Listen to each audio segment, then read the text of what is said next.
देखो आज जो अपने को करना है ना, इसके अंदर 3 पॉइंट करेंगे। एक तो करेंगे इलेक्ट्रिक पावर, क्या करेंगे? Electric power. एक अपन करेंगे joule law of heating effect, heating.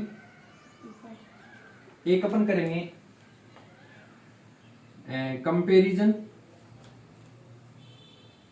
Between series and parallel combination. ये 3 टॉपिक आज अपन करेंगे, ठीक है अजय कुमार? ध्यान से बोर्ड पर नजर मार। ठीक है, इलेक्ट्रिक पावर जो है, पहले इसके बारे में सुनो। मैंने लिखा इलेक्ट्रिक पावर, क्या लिखा है? Electric power. तो इसका फॉर्मूला होता है P फॉर पावर, ठीक है। और मेरे नाम के 2 लेटर बताओ पहले क्या होते हैं? VI। तो यही है पावर का फॉर्मूला। क्या फॉर्मूला है? P equal to VI। VI, ठीक है। कौन आई? VI। VIP हो ना, ये पढ़ा होगा आपने VIP। तो इस P को उठा के इधर भेज दिया गया, यानी कि P इक्वल टू VI बन गया। समझ गए? इलेक्ट्रिक पावर का फॉर्मूला। हाँ, और वैसे जो पावर होती है इसकी यूनिट की बात करें तो वो होती है वाट। क्या होती है? वाट, ठीक है। जैसे बल्ब वगैरह आता है ना, तो उसके ऊपर लिखा होता है वाट। 10 वाट का है, 15 वाट का, ये पावर वाला होता है। क्लियर? इसके अलावा कभी कभी क्या होता है, ओम लॉ के according V equal to IR होता है ना। तो इस V की वैल्यू IR है, वो यहाँ पर डाल सकते हैं, यानी कि P इक्वल टू इस V की जगह क्या फिट कर दूं? I और R कर दिया। इनटू कौन है भाई साहब? तो I और I कितने हो गए? 2I नहीं, I स्क्वायर होता है। I प्लस I करोगे ना तो 2I होता है, और I इंटू I करोगे तो I स्क्वायर होता है। ये ध्यान रखो, ठीक है। तो ये आया I स्क्वायर और R। P की एक फॉर्मूला क्या अपना P का? समझ गए? एक अगर आप इस ओम्स लॉ के अकॉर्डिंग I का फॉर्मूला V अपॉन में R इक्वल टू I भी तो लिख सकते हो। अगर ये लिखोगे तो हमें किसकी वैल्यू मिल रही है? तो वो यहां डाल दें, तो P इक्वल टू क्या बनेगा? V का तो V लिखा, इनटू इस I की जगह क्या रख दूं? अरे V अपॉन में R, क्या लिखूंगा? V अपॉन में, यानी कि V को V से मल्टीप्लाई करो तो क्या आएगा? V स्क्वायर, 2 स्क्वायर है अपॉन में। तो कुल मिला के आपको एक फॉर्मूला ये मिलता है। तो ये 3 फॉर्मूले बन गए, समझ में आ गए? जब अपन न्यूमेरिकल करेंगे उस दौरान कभी ये फॉर्मूला है, कभी ये, तो तीनों समझ में आ गए होंगे। तो ये था आपका इलेक्ट्रिक पावर। डेफिनेशन बुक वगैरह से कर लोगे। The product of electric potential and electric current is known as power, ठीक है। हो गया इतना? एक बार ये नोट कर लो, उसके बाद मैं एक ये बताता हूं, joule law of heating effect. क्या है? जिसके अंदर H जो होता है वो डायरेक्ट प्रोपोर्शनल करता है I स्क्वायर को, स्क्वायर ऑफ इलेक्ट्रिक करंट, ठीक है। H जो होता है डायरेक्ट प्रोपोर्शनल होता है रेजिस्टेंस के, H जो होता है डायरेक्ट प्रोपोर्शनल होता है T के, ठीक है। यानी कि कुल मिला के आप लिख सकते हो I स्क्वायर RT। क्या लिख सकते हो? और यहाँ ये मत लो, इसको यहाँ पर लगा देना बाद में, इस सिंबल को हटाते हुए। इसको इक्वेशन फर्स्ट मान लो, इसको इक्वेशन सेकंड मान लो। हो गया? एक तो ये हो गया। आप चाहो तो इसे ये भी लिख सकते हो, क्या? इस I स्क्वायर की वैल्यू डाल सकते हो, ये वाली, क्या? V स्क्वायर अपॉन में, तो यहाँ पर डालूं H का, H इस I स्क्वायर की जगह डाल दिए, V अपॉन में R का होल स्क्वायर डाल सकता हूँ, इंटू R और इंटू T लिख सकता हूँ ना। ये क्या आएगा इसको सोल्व करूंगा तो V स्क्वायर अपॉन में R स्क्वायर इंटू RT। तो ये R 2 टाइम है, ये 1 टाइम है, कैंसिल हो जाएगा।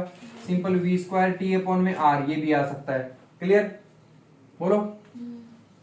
तो इस तरीके से हम ये भी एक फॉर्म बना सकते हैं। मैन यही है, ये याद रखना, और कुछ नहीं रख पाओ तो, ठीक है। तो एक बार ये नोट करो, फिर मैं कंपेरिजन और बता देता हूं आपको। Write down. अभी देखो, अब अपन करते हैं comparison between series and parallel. तो यहां से मैं ये नहीं बताऊंगा कि इसमें क्वेश्चन क्या आ रहा है, कैसे आ रहा है, बस आपको सिस्टम समझना है और खुद बताना कि क्या अच्छा रहता है, कि सीरीज कॉम्बिनेशन या पैरेलल कॉम्बिनेशन, ठीक है। पहली बात समझो, रेजिस्टेंस क्या है? तो रेजिस्टेंस का मतलब होता है जो रुकावट डालते हैं। रेजिस्टेंस का मतलब क्या होता है? हिंदी में बोले तो रेजिस्टेंस को बोलते हैं प्रतिरोध, यानी किसी चीज का जो करे विरोध उसे बोलते हैं प्रतिरोध। समझ गए? जैसे कि आपके घर के ये जैसे रूम है, तो ये फैन लगा हुआ है, क्या लगा हुआ है? ये क्या लगी हुई है, लाइट। बल्ब या लाइट लगी हुई है ना, यहाँ पर भी लाइट लगी हुई है। तो इट मीन्स यहाँ पर जितनी जगह पर आपके लाइट का कंजप्शन हो रहा है, लाइट यूज में कौन ले रहा है, ये ले रहे हैं ना। तो यही एक तरीके से रेजिस्टेंस कहलाते हैं। क्या, जो हम ये जो इंप्लीमेंट कर रहे हैं ना जितने डिवाइस, उनको ही क्या बोल रहे हैं, रेजिस्टेंस बोलते हैं, क्योंकि ये इलेक्ट्रॉनों के पाथ को ब्रेक डाउन कर देते हैं एक तरीके से, समझ गए, कुछ समय के लिए। तो इनको बोला जाता है। क्लियर। अब मैं क्या कर रहा हूं, ध्यान से समझना। मैं यहां पे एक हाउस का मैप बना रहा हूं। ये कोई घर है, ठीक है। इस घर के अंदर ये R1 और ये R2 दो रूम है। क्लियर। यहां पर आपका किचन है, कौन है, किचन। किचन है, केटी का मैं किचन बता रहा हूं। और यहां पर ये आपका हॉल है, कौन है, हॉल। यहां पर मान लो आपका गेस्ट रूम है, कौन है, गेस्ट रूम। GTR मान लो, ठीक है। और यहां पर आप क्या बनाते हो, बाथरूम और टॉयलेट मान लो, ठीक है। ये आपके घर का मैप है। यही घर किसका मानू मैं, सपोज दैट अजय का मान लिया, ठीक है जी। अब ऐसा ही घर सेम का सेम मैप का और रौनक जी ने बनवाया अपने घर पे। वही दो रूम है, R1 और R2। और ये इनके घर पे किचन है। और ये GTR मतलब गेस्ट रूम। ये मेन गेट है, यहाँ पर मेन गेट, इनका भी यहाँ पर मेन गेट है। यहाँ पर ये जो इनके बाथरूम वगैरह थे वो हैं। ये इनका हॉल है। क्लियर। दोनों का घर का मैप समझ में आएगा, कोई डिफरेंट है, सेम है। अब क्या हुआ कि ये जो अजय भाई साहब थे, ये रौनक का हाउस है, रौनक हाउस, ठीक है। यहां पर बिजली का पोल लगा है, जो मेन गली जा रही है ना यहाँ से घर के आगे से, ऐसे यहाँ पर क्या लगा हुआ है, बिजली का पोल। इस पोल के ऊपर यहाँ पर इन्होंने अपने घर का मीटर लगवा रखा है, बिजली का क्या लगवा रखा है, मीटर होता है ना। इससे इन्होंने एक तार लिया बिजली का जो था, और कहां पर भेज दी लाइट, किचन में भेज दी। कहां भेज दी, किचन में। और किचन से भेज दी बाथरूम में। बाथरूम से ये जो अगला जो आपका बाथरूम का सेट है वो मान लो ये रूम हो गया, और ये जो आपका रूम 2 हो गया, और ये आपका हॉल हो गया, ये आपका गेस्ट रूम हो गया, ठीक है। तो इस तरीके से एक अरेंजमेंट किन्होंने किया वायर का, अजय ने अपने घर पे करवा रखा है। जबकि सेम का सेम यही जो वे है, जो रास्ता है यहाँ से जा रहा है, यहाँ पर इनके घर पे भी खंबा लगा हुआ है, यहाँ इनके मीटर लगा है, क्या लगा है। अब रौनक ने क्या किया है कि अपने यहाँ से एक वायर लेके किचन में दिया, फिर दूसरा वायर लिया और ये बाथरूम में दिया, फिर तीसरा लिया ये टॉयलेट में दे दिया, और फिर चौथा लिया ये रूम में दे दिया, पांचवा वायर लिया ये रूम 2 में दे दिया, ये वायर लिया हॉल में दे दिया, और ये वायर लिया गेस्ट रूम में दे दिया। अच्छे से बताओ कि किसके घर पे अरेंजमेंट अच्छी है बिजली की, अजय के घर पे अच्छी है ना। अच्छे से बताओ कि बिजली का खर्चा किसके ज्यादा आएगा, रौनक की बिजली खर्चा ज्यादा आएगा, ठीक है। और ज्यादा मतलब कि जब बिजली की फिटिंग करवाएंगे उस दौरान ज्यादा खर्चा किसके लगने की संभावना है। और अगर कोई मिस्त्री आए, बिजली कहीं को मिस्टेक हो जाए घर पे, तो जल्दी से किसके मिस्टेक निकाल सकता है। अब सुनो, आपने जैसे जैसे बताया मेरे को ऐसा लगा कि रौनक का अच्छा लग रहा है सारा सिस्टम। देखो ये जो अजय ने करवा रखा है, इससे ये, इससे ये, इससे ये, यानी कि देखो ये यहां से वायर यहां गया, इट मीन ये रेजिस्टेंस है, हो गया, क्योंकि किचन में कोई बल्ब वगैरह होगा। फिर इससे गया बाथरूम में, तो इसका मतलब ये यहाँ पे दूसरा रेजिस्टेंस होगा, फिर इससे तीसरे पे। समझ में आ रही है बात। तो इन्होंने कौन सी फिटिंग करवा रखी है एक तरीके से घर पे, सीरीज कॉम्बिनेशन है। कौन सा अजय के घर पे, जबकि रौनक के जो है ये कौन सी, ये ए पॉइंट मान लो, उधर से घूम के दूसरा बी पॉइंट लेंगे तो कौन सी होगी, पैरेलल कॉम्बिनेशन। अब मुद्दा ये उठ के आया कि अजय कह रहा है मेरे घर की जो फिटिंग है बिजली की वो अच्छी है, मैं प्रूफ करके दिखाता हूं कि अजय वाली घटिया है। कैसे समझना, अगर सपोज दैट बाथरूम की लाइट वाले बिजली का जो तार इस पे आग लग जाए और ये तार यहां से टूट गया, ठीक है, तो क्या पूरे घर में लाइट आएगी, क्या चली जाएगी। लेकिन यहीं पर जैसे इनकी जो लेटरिन वाला जो था, टॉयलेट वाला जो था, इसका तार टूट गया, तो सिर्फ लाइट कहां पर नहीं है, बाकी घर की कोई लाइट इफेक्ट पड़ा क्या, बोलो। अब ऐसे में यहां से एक पलक डाल के एक बार के लिए कोई तार लोकल लगाकर एक दिन के लिए काम चला सकती है ना।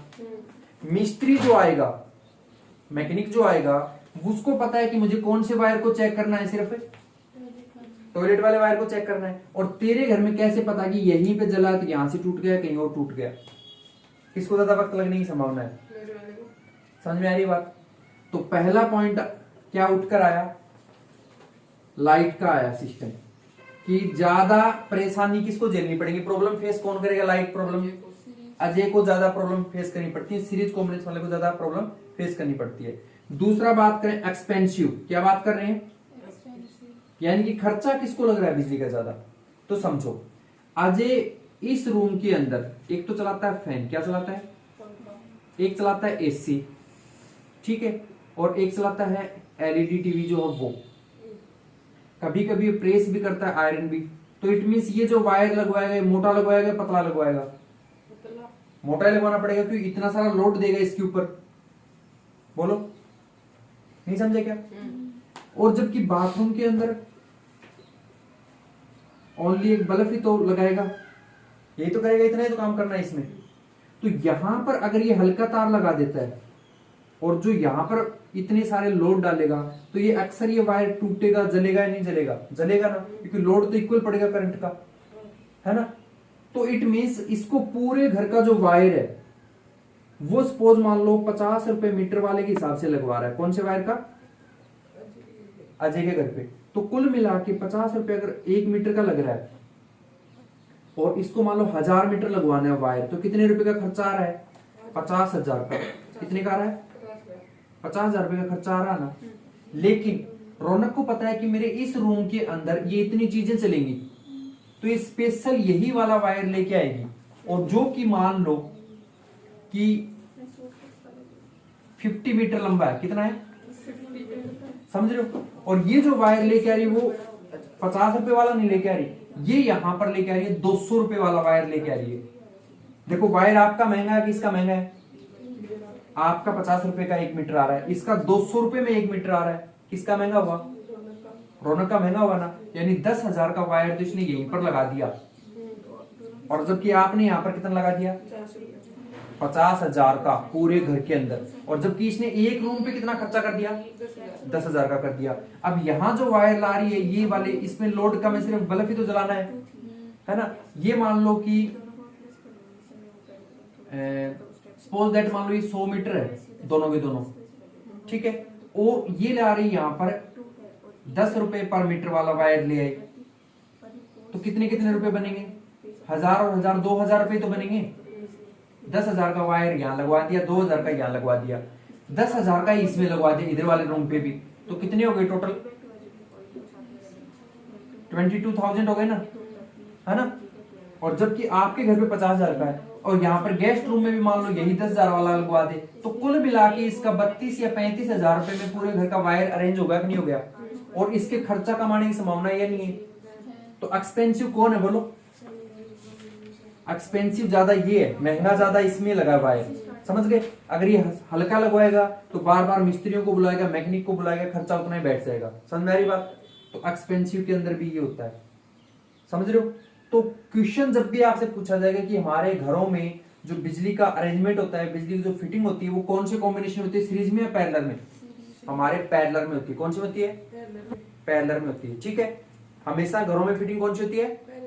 पैरेलल में होती है, याद रखना। अगर आप लोकल खुद मिस्त्री बन के बैठे हो तो सीरीज में भी कर देते हो, वो अलग बात है, ठीक है। दूसरा, अब एक चीज हो रहा है, अगर अजय यहां पर लाकर इस वायर के अंदर और कभी कभी कनेक्शन लगा के बाहर की साइड होल के अंदर कुछ बिछा के टेबल वगैरह लगा के प्रेस करे, आयरन करे, तो आयरन आराम से हो सकती है ना। लेकिन ये वाले इसके अंदर बोर्ड में डाल के आयरन करना चाहे तो हो जाएगी क्या? नहीं होगी। क्यों? क्योंकि यहाँ तो हल्का वायर लगवाया इसने, 10 रुपए मीटर वाला लगवाया था ना। तो इट मींस इसको पता है कि मैं इस वायर के अंदर क्या नहीं कर सकती, है ना। तो ये कोई इसको स्पेशल पॉइंट लगवाए जाते हैं रूम के अंदर। आप देखते हो कई घरों में फिटिंग होता है, नीचे की साइड में बनवाए जाते हैं, जो वो इसी वजह से बनवाते हैं, लोडेड वर्क उसी में हो सके। समझ रहे हो? तो ये इसका पहले से पता लग जाता है, जबकि इन घरों में पता नहीं लगता, फिर कहते हैं कि इसका फ्यूज उड़ा गया, ये हो गया, वो हो गया। तो ज्यादा बेटर किसको माना गया है? पैरेलल कॉम्बिनेशन को। तो घर में हमेशा कौन से कॉम्बिनेशन फिटिंग होती है? ये मत सोचो कि इसने तारों का झुंड बिछा दिया, ऐसा नहीं होता। तारों का ऐसा झुंड नहीं फैला हुआ होता कभी भी, ये सब दिख ही रहा है, ऐसा कुछ नहीं है, ऐसे कोई झुंड होगा, ठीक है ना। बात में आ गई? तो घरों में हमेशा कौन सा होगा? पैरेलल। Parallel combination. ज्यादा बेटर कौन सा होता है, पैरेलल या सीरीज? पैरेलल। ज्यादा expensive, parallel. Easily problem, expensive. खर्चीला कौन है? सीरीज होता है ज्यादा, हाँ। है ना।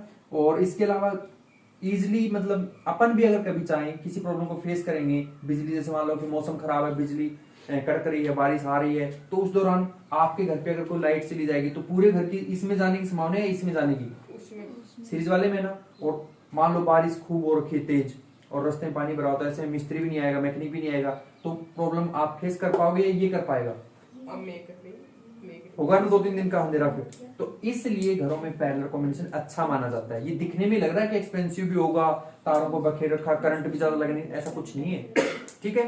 समझदार इंसान हमेशा पैरेलल कॉम्बिनेशन कराते हैं। तो समझ में आ गया होगा, ठीक है। अब इतना ही करते हैं, बाकी करेंगे बाद में।